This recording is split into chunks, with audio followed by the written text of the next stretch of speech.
I was going through your career, and it never occurred to me, but most of your career, you were playing with former Astros managers. You start off in Milwaukee with Garner, then you go to the Angels and you play for Terry Collins, then to Detroit. Oh, and yeah. you're with Garner again. I mean, can you give us your best scrap iron story? Oh my gosh!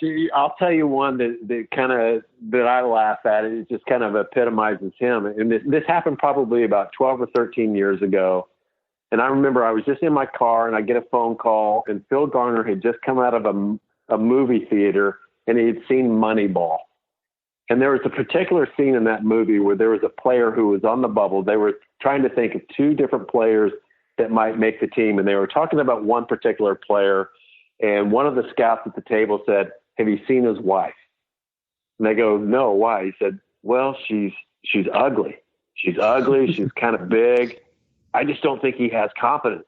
How can a big league ball player not have a pretty wife?"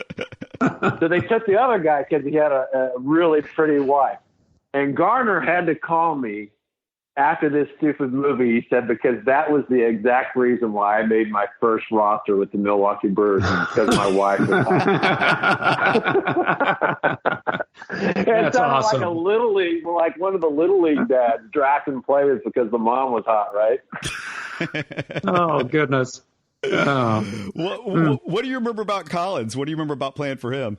He was hilarious. He was tightly wound. We had a really good team with the Angels when I was there. And unfortunately, things unraveled with Terry, and he ended up quitting with a month left in the season just because he realized that he had lost, kind of the respect of the clubhouse. And Joe Madden, who was his bench coach, ended up taking over. He was our interim manager for the last month.